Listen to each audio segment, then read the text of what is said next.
Today we're reviewing ESPN 8, the Ocho. It's a very bold design, Cotton. We'll see how it works out for him. F&A, Cotton, F&A. This controller looks like it has everything short of gills, and coincidentally it's loaded to the gills with a shitload of key features, including 8 remappable buttons, that's 6 on the ass end, 2 nipples up top. Hall effect joysticks because motherfuck stick drift, even though you can still get stick drift with Hall effect thumbstick modules, it's way less likely. Tactile face buttons, that includes the D-pad as well, because clicky bits feel better than mushy bits. And it's a pro controller, it shouldn't have membrane face buttons for shit's sake. Tactical bumpers, because you'll be bumping people off, and triggers, because people are going to be triggered in the lobby that you keep sending them back to the shadow realm. This is a pre-launch controller, and I was lucky enough to be, to my knowledge, the first and only individual to have this prototype beta unit in hand. And the controller captain was honored to stop talking about himself in the third person and jump off his metaphorical yacht and take a look at this controller piece by piece, component by component, and give my feedback to my audience, the Stallions and Stallionettes, as well as the owner of the company, because I think he's really onto something with this controller, although there's room for improvement with revisions or changes for the next version or iteration. Let's waste no more time.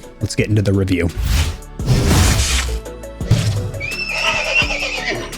A quick disclaimer for my audience, the Stallions and Stallionettes. As mentioned in the intro, this controller was sent for review. In fact, this is the one and only one-of-one prototype beta unit, if you will. Even smells like it's fresh from the laboratory.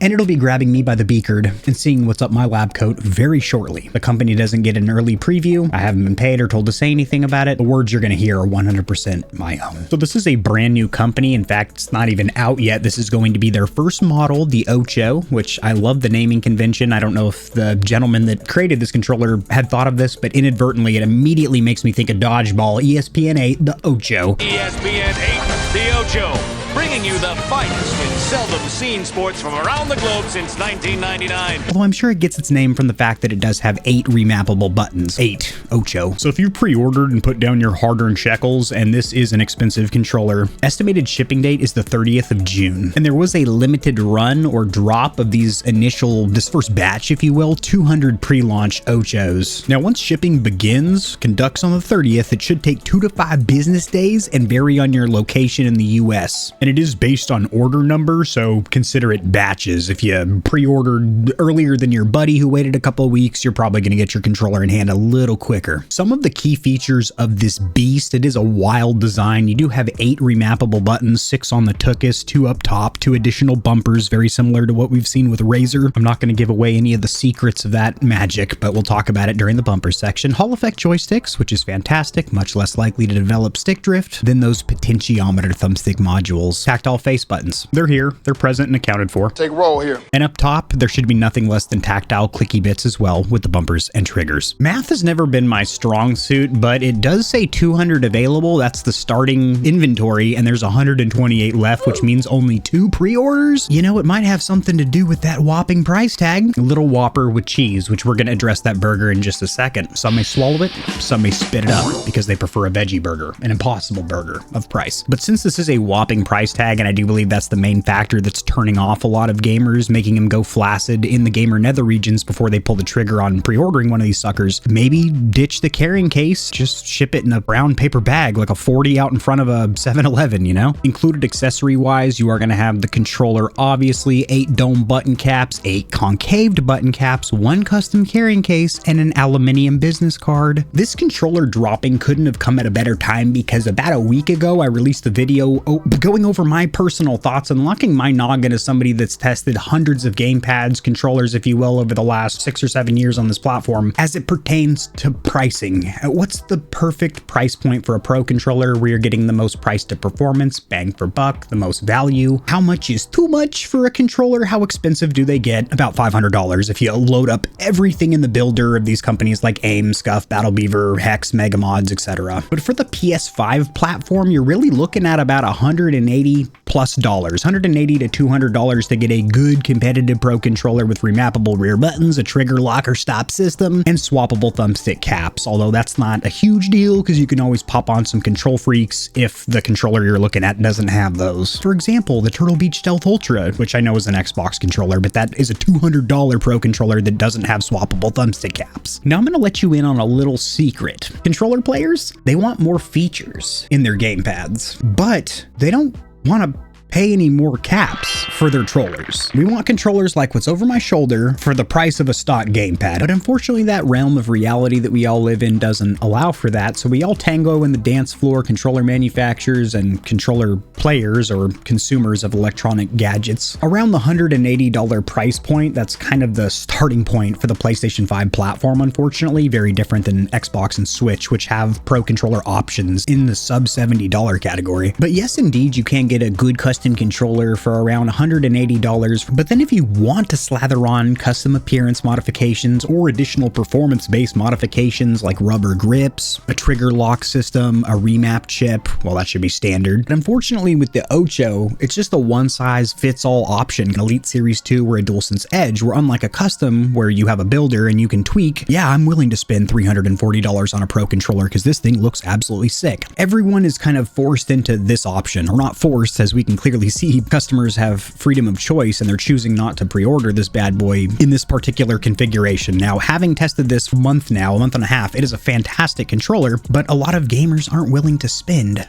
$300+ on a pro controller. So what I would advise, I know I'm just serving up problems here and not any solutions, would be there's a future model from GGG or GetaGrip that is a pre-assembled ready-to-ship model that has the 8 remappable rear buttons, Hall effect sticks, ditches the tactile face buttons, going for the stock membrane joints, ditches the tactile bumpers, and then goes with some kind of a trigger lock or stop system and keeps that around the $250 price point. Ditches some of this custom cosmetic appearance work, which looks fantastic. I'm not gonna lie, the gold chin or trim and the faceplate looks great, but let's just go with a stock looking controller and get that price point down to where gamers feel a little bit more comfortable picking up a all performance build if they don't want to go for the cosmetic tweakage. So that's just my advice, is that GetaGrip should have another option for a just performance build around $200 that looks like a stock controller but has the performance only features, ditching the tactile face buttons and tactile bumpers and using a trigger lock or stop system rather than an always on mechanical mouse click. Now, as of current, there is no builder. However, the owner has directly told me that he is working on a builder, a way for customers to customize their controller, everything from the D-pad, triggers, bumpers. As for the included accessories, keep in mind this is subject to change, but as of now, the Ocho is going to ship with this really nice carrying case, has a little pouch up top for your loose accessories, a little bit of branding with their logo. Then you have this aluminum business card with a QR code, which I really wish took you to an instruction manual explaining things like how to use these smaller caps, but it's not. It just takes you to the landing page, which is currently the pre-order page. Since this is a freakishly expensive controller, and that's probably the main reason these aren't getting pre-ordered, aluminum business card, which is really cool, could probably be ditched. In fact, the carrying case could probably be ditched, but an instruction manual would be paramount, and I'm sure that will be included with the actual post-launch units, the actual final production units. Owner man Mark also shared a really cool promotion or idea, cool thing he's doing, where 1 out of every 200 of these units that goes out gets a golden card. So what is usually a silver metal QR code business card, which already looks really cool, is now going to be gold, and that gets you access to another controller of your choosing. So another one of these flagship Ochos if you decide to spec one out in the builder, which should be up and running hopefully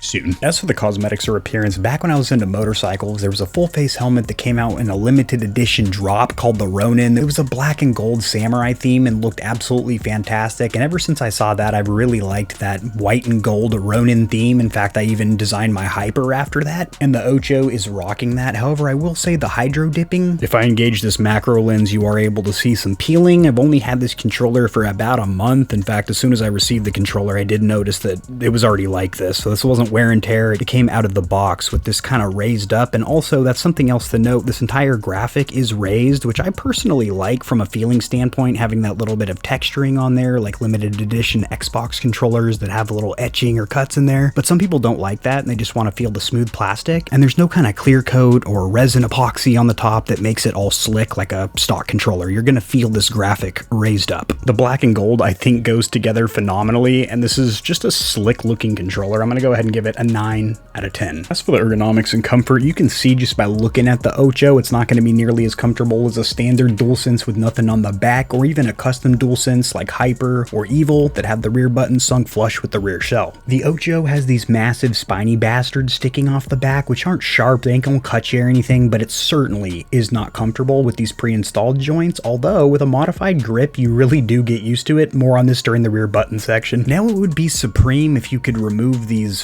freakishly long, huge rear inputs, these rear buttons, and then replace them with a secondary option that was perhaps flush with this back plate, which is already sticking further off from the rear shell than we'd like to see. But au contraire, mon frere, these little caps here, which go from being ever so slightly domed to these caps are concaved, but add even additional millimeters of height. Uzi 9mm. You snap these buttons on for God knows whatever reason, and it makes the rear buttons even more obtruse and intrusive. Unfortunately, this is one of the more uncomfortable rear button or paddle designs, similar to the AIM V3s, which luckily are removable, so if you just want to use two or none, you can do that, but these are not removable, and you're always going to have this giant strike pack style bad boy, which does cut negatively into comfort, even with that modified grip, which you do get used to after a couple of weeks. Still not a very comfortable experience, and I'd have to give the Ocho in the comfort department a 4 out of 10. As far as the perceived build quality, since this is a brand new custom controller company, I did have my eyebrow raised and my monocle pulled out looking for things like abnormally large panel gaps where the front faceplate and rear shell meet. Not only are those not present, but even around this chin section, which usually is loosey-goosey on all custom controllers, and if you were to customize one yourself with ExtremeRate parts, facts are the panel gap right here actually wouldn't look that taut. So this is a real nice looking seal here. Very proud of the Ocho for that. Unbelievable! Ladies and gentlemen! The plastics don't feel the best on this rear button section, this strike pack style plate held on with 3 Phillips head screws, but I don't feel like it's gonna break or it's built cheaply. It's just the plastics don't feel the best on your fingers. My fingers. Not only does this feel like a factory OEM DualSense in hand, but now everything's mechanical and clicky, from the bumpers, face buttons, triggers. It feels pretty premium in hand. I'm gonna go ahead and give perceived build quality an 8 out of 10. As for a warranty, these controllers do carry 1 year of product coverage. Now you do have a 40-day return policy, and customers unfortunately will have to pay return shipping, and it has to be that way since the company does not charge for shipping on the front end or restocking fees on the back end, so I guess they kind of have to get a little bit of sugar Splenda some way. That's how it was explained to me from the owner. But 1 year of warranty coverage, which is freakishly standard. That's the most common warranty you're going to see on controllers. Verbatim, this is from the man, the myth, the legend himself. They don't plan on being stingy like other custom controller companies when it comes to honoring that 1 year warranty. So you hear a lot of horror stories from companies out there like HYPR and Cinch and even AIM, where people have gotten bent over a barrel and shafted 6 ways from sundown, and that shouldn't be an issue. On ESPN 8, the Ocho. Pepper needs new shorts!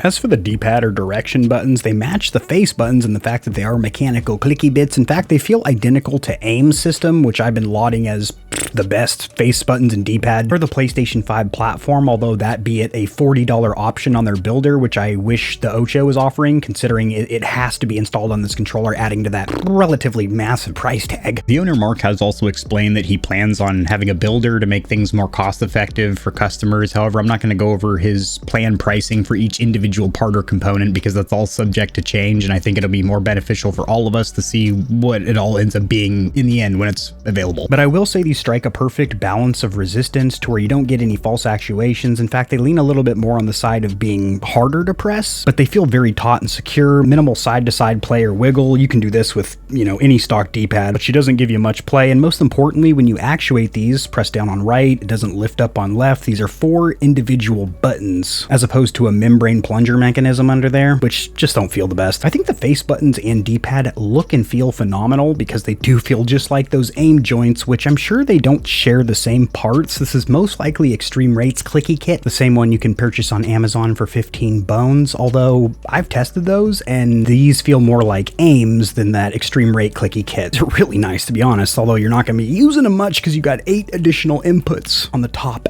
and back of this controller. But D-pad and face buttons, the whole suite, it is sweet. 9 out of 10, baby. Word, Cotton. As for the accessory button suite, things like the touchpad, pause and share button, the speaker grill, the PlayStation button, mute button, giblet down here, 3.5mm headphone jack, all that is normal, just like a regular DualSense. They didn't fuck anything up on the reassembly, and there's no jankage here. As for the analog sticks or joysticks, they are Hall effect thumbstick modules, far less likely to get stick drift than those potentiometer joints. You do have anti-friction rings, just like a stock PlayStation controller. I will say these feel lighter than a stock controller, like there's less tension.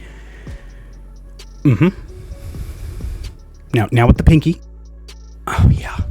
Yeah, a little bit. I would say about 8 to 12%. No, we'll say right down the middle, 10% less resistance on these thumbstick modules. Just the word of the controller whisperer. I'm talking to them. That's what they're telling me right now.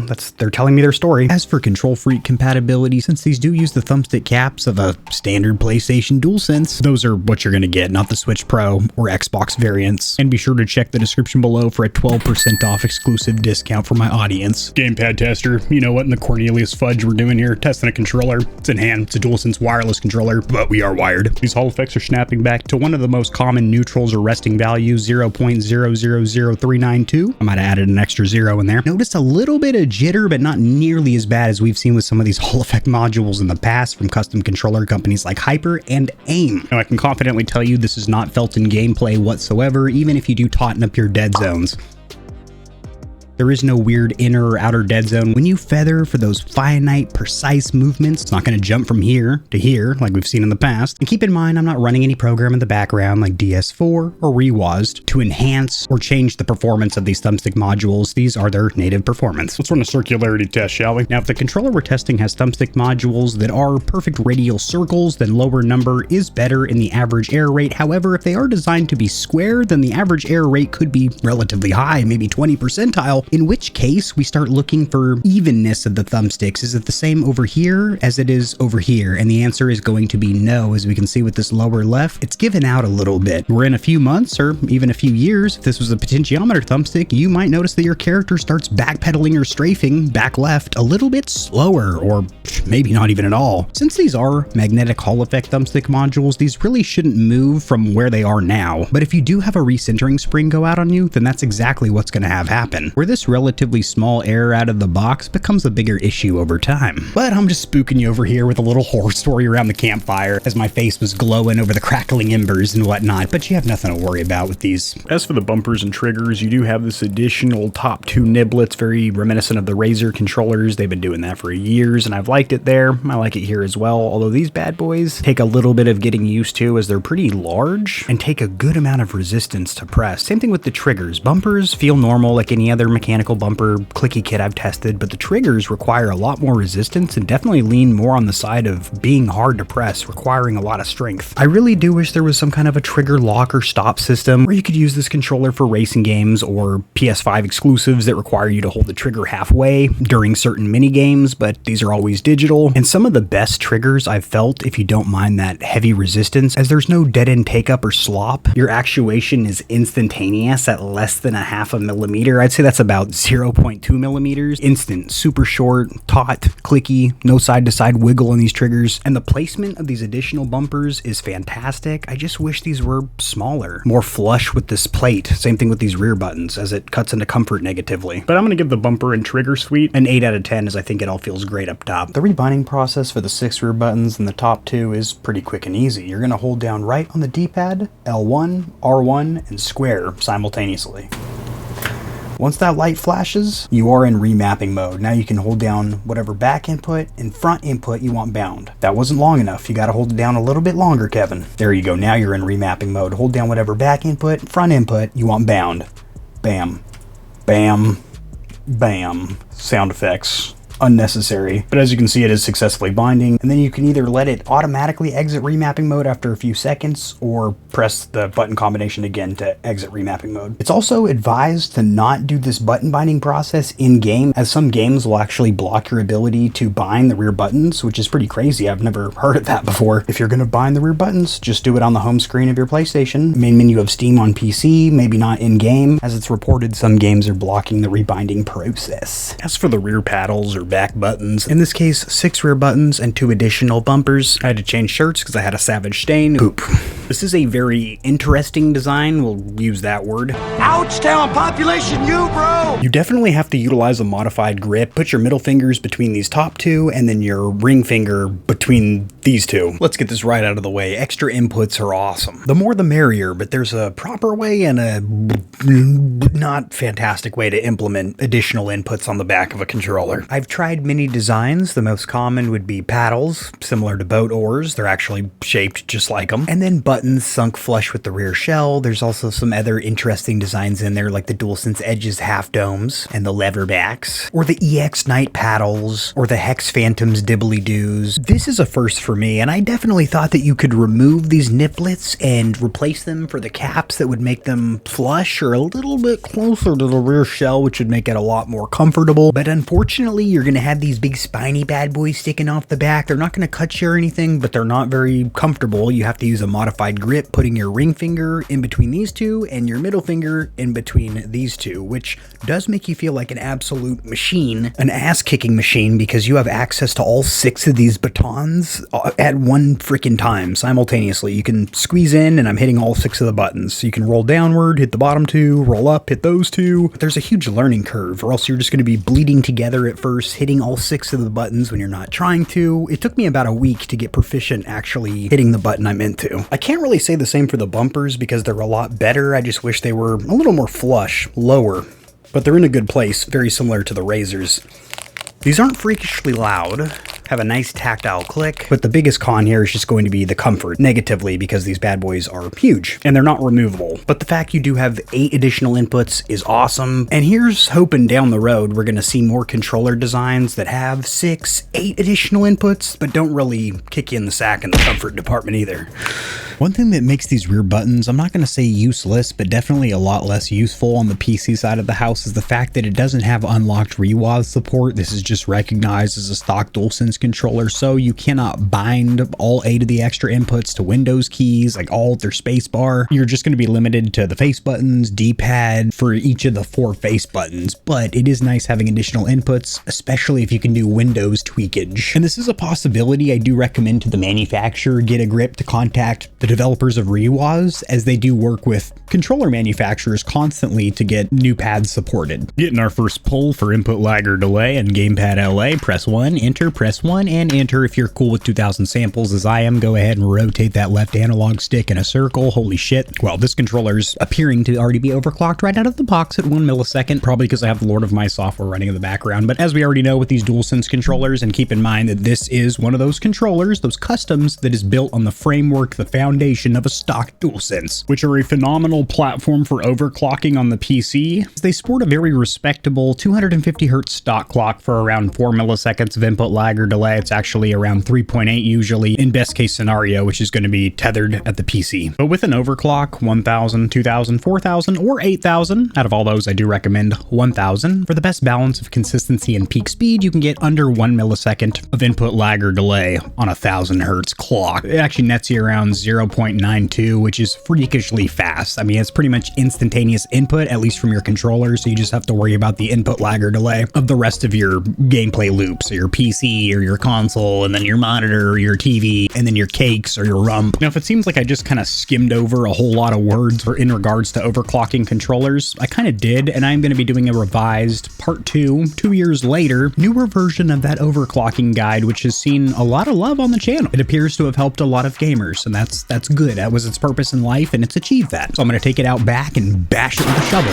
and replace it with a newer, hotter version. Subscribe, because you'll be coming soon when that video drops. As for converter or adapter support, I'm proud to say if you hold down the PlayStation home button and the share button and put that bad boy into Bluetooth and then pinch the side niblets of the brick accessories, XB2 for Xbox or NS2 for Switch, you are able to use the Ocho on all of those platforms. So all 3 of the consoles with the use of converters or adapters, which is slick. So as for the pros, cons, and verdict, what do I think about this controller? Well, honestly, it's uncomfortable and expensive, but it doesn't have to be, and it probably won't be for very long, considering the owner has expressed that he's going to do a custom builder option, and then also, if possible, reduce the price of the full-blown flagship model, which is what I tested, the Ocho ESPN8. If it's almost a sport, we've got it here. I do think if GetaGrip Gaming were able to get a grip in the pricing department and get entry-level, well, it's crazy, entry-level custom PS5 controllers in the $180 to $200 mark, that would be a lot more competitive because that would be in line with things like the DualSense Edge, the first-party offering from Sony, and a lot of the popular third-party joints like the Scuff Reflex Pro. As it stands, it is a very interesting controller, and I'm honored to have had tested it. It's a very sick looking controller, a very unique rear button design, but I use the word unique. It's not very comfortable, but the Ocho kind of has the market cornered when it comes to PlayStation 5 custom controllers with more than 4 rear buttons or inputs, because Battle Beaver does offer in their builder 6 rear buttons, but only for Xbox controllers. Quantity over here caps out at 4, leaving the Ocho standing alone, 8 additional rear buttons. Or Ocho, the Octagon, why don't you freaking enter it? Probably because the price, that's why you're not entering it. It has all the pro controller features that we look for, Hall effect thumbstick modules, remappable rear inputs, no swappable thumbstick caps. That's all right though, you can do a little KontrolFreeks snap over. But all in all, it puts a check in all of the pro controller boxes. Yep, we expect that. Yes, we like to see that. But the price tag, we don't like to see that. Like I said earlier, we want features, we want all the stuff. We don't want to pay that much for it.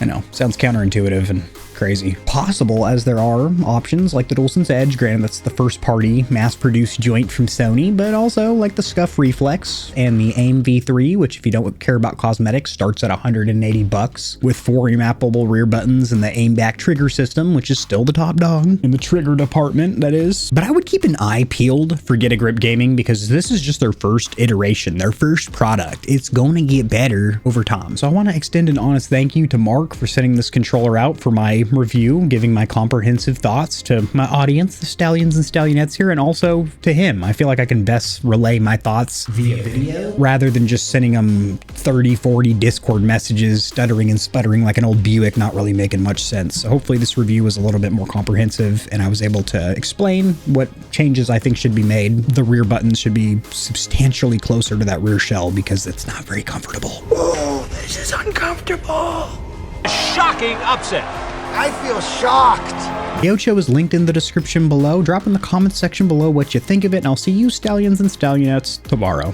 Peace. If you enjoyed the video, liking it helps it to get seen by more gamers, so this information will reach and assist them as well. Much like the back of the TV, I've got plugs for all of my socials down there in the description below. And your wallet will greatly thank you if you check the description because there are exclusive discounts on a ton of products, including controllers, KontrolFreeks, keyboards, mouse pads, clothes, and energy drinks. And keep in mind that you, the viewer, keep this channel running. The more Stallions and Stallionettes trotting around the stable, the better, so mollywop that subscribe button like it owes you money, and we'll have the same amount of fun tomorrow.